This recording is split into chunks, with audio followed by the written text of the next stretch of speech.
സലാർ, നമ്മുടെ പൃഥ്വിരാജിൻ്റെ പ്രഭാസിൻ്റെ ഒക്കെ പടം. 7 മണിക്ക് തുടങ്ങി 8 മണിയായപ്പോൾ ഫസ്റ്റ് ഹാഫ് ആയി. 1 മണിക്കൂറാണ് ഫസ്റ്റ് ഹാഫ്. അതിൽ first half full ബിൽഡപ്പാണ്.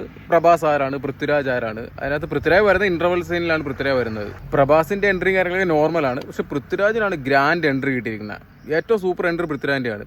First half സൂപ്പറാണ്, എനിക്ക് ഇഷ്ടപ്പെട്ടു, ഭയങ്കരമായിട്ട് ഇഷ്ടപ്പെട്ടു. പക്ഷേ സെക്കൻഡ് ഹാഫ് എൻ്റെ പൊന്നെ എങ്ങനെയെങ്കിലും ഒന്ന് തീർന്നാൽ പോയി ഓർത്തു പോയി. മേക്കിംഗ് കാര്യങ്ങളൊക്കെ സൂപ്പറാണ്. നമ്മുടെ KGF പോലെ തന്നെ ആ ഒരു പാറ്റേണിലാണ് സംഭവങ്ങൾ മുഴുവൻ പോണത്. പക്ഷേ നമ്മളങ്ങോട്ട് ബോറടിപ്പിച്ചുണ്ടല്ലോ, നമുക്ക് മടുത്തു പോകും പടം. ഫസ്റ്റ് ഹാഫും സെക്കൻഡ് ഹാഫും ഫുള്ള് ബിൽഡപ്പാണ്. സിനിമയുടെ സെക്കൻഡ് പാർട്ടിലാണ് പടത്തിന്റെ ഫുള്ള് കഥ വരുന്നത്. പടത്തിന്റെ മേക്കിംഗ് കാര്യങ്ങളൊക്കെ അപാരമാണ്, ഒരു രക്ഷയില്ല. പക്ഷേ നമ്മളെ KGF നമുക്ക് ഇഷ്ടപ്പെടാൻ കാര്യമില്ല, അതിന്റെ മേക്കിംഗ് ആണ്. പക്ഷേ അതിന്റെ കൂട്ടത്തിൽ തന്നെ നമ്മൾ ഇമോഷണലി കണക്ട് ചെയ്ത സംഭവം ഉണ്ടായിരുന്നത്. അവന്റെ അമ്മയും അവനും തമ്മിലുള്ള ബന്ധമുണ്ടല്ലോ, യശിന്റെ അമ്മയും തമ്മിലുള്ള ബന്ധം, അതാണ് നമ്മൾ ഇമോഷണലി കണക്ട് ചെയ്തത്. പക്ഷെ അങ്ങനെ നമ്മളെ ഇമോഷണലി കണക്ട് ചെയ്യുന്ന ഒരു സംഭവം ഇതിനകത്തില്ല. അതാണ് മെയിൻ ആയിട്ടുള്ള ഇഷ്യൂ.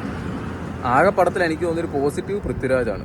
പൃഥ്വിരാജിന് കിട്ടിയ റോള് നല്ല കിട്ടിയുള്ള റോളാണ്. അത് പൃഥ്വിരാജ് നല്ല സൂപ്പറായിട്ട് ചെയ്തിട്ടുണ്ട്. പ്രഭാസ് ഒന്ന് മോശമാണെന്നല്ല പറഞ്ഞത്, എല്ലാവരും സെറ്റപ്പായിട്ട് ചെയ്തിട്ടുണ്ട്. പക്ഷേ ഞാൻ പറഞ്ഞില്ല, ഇമോഷണലി നമ്മളെ കണക്ട് ചെയ്യാലേ, എന്തോ കാണിക്കുന്നു, ഇടിയും കുത്തൊക്കെ കാണിക്കുന്നു, ഭയങ്കര സെറ്റപ്പായിട്ട് ഇടിയും കാര്യങ്ങളൊക്കെ എടുത്തിട്ടുണ്ട്, അങ്ങനെയൊക്കെ ഉള്ളൂ. പക്ഷേ പോരാ.